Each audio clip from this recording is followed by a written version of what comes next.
আসসালামু আলাইকুম, আশা করি সকলেই ভালো আছেন। বাংলা একটি প্রবাদ বাক্য আছে, সেটি হচ্ছে অতি চালাকের গলায় দড়ি। আজকে ঠিক তেমন একটি চালাক কাস্টমারের সাথে আপনাদের পরিচয় করে দেবো। এই যে আমার হাতে যে মোবাইলটি দেখতেছেন, মোবাইলটি টাচ কাজ করে না। কাস্টমার আমার কাছে নিয়ে আসছে টাচ চেঞ্জ করার জন্য। কাস্টমার আমার কাছে নিয়ে আসার আগে একটি কাজ করেছে, সেটি হচ্ছে কি হয়তোবা বডি থেকে ডিসপ্লেটি একটু খুলে গেছিল। সে কি করছে, পুরো বডির চারপাশে সুপার গ্লু মেরেছে। এখন আমি যখন ফোনটি খুললেই দেখলাম এই টাচের যে কানেক্টর, এই কানেক্টরটি ছিঁড়া। তারপরে আমি খুব কষ্ট করে বডি থেকে ডিসপ্লেটা আলাদা করলাম। আলাদা করে দেখতে পারলাম যে এই যে এখানে চারপাশে আপনারা দেখতে পাচ্ছেন সুপার গ্লু মারা চারপাশেই।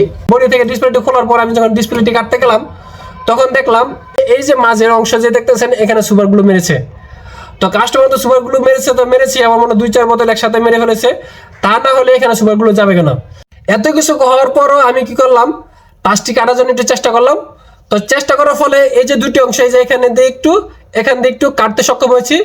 এর চেয়ে বেশি কাটতে সক্ষম হয়নি, কারণ এই মাঝের অংশ সুপার গ্লু থাকার কারণে এই জায়গাটি শক্ত হয়ে গেছে। তো কাটিং ওয়ার আমি যতবারই ভিতরে প্রবেশ করার চেষ্টা করেছি, ততবারই কাটিং ওয়ারটি ছিঁড়ে গেছে। তো এর ফলে কি হচ্ছে, কাস্টমারের এখন পুরো ডিসপ্লেটি চেঞ্জ করতে হবে। তো কাস্টমারের এখন লাভের চাইতে ক্ষতি হয়েছে বেশি। তো এই সকল চালাক কাস্টমারদের জন্য আমার পরামর্শ হচ্ছে, ভাই আপনার যে কোনো সমস্যা হোক, আপনি টেকনিশিয়ান ভাইদের কাছে নিয়ে যান। এতে আপনার 2 টাকা খরচ হলো, 6 টাকা লাভ হবে। সবাইকে ধন্যবাদ। আসসালামু আলাইকুম।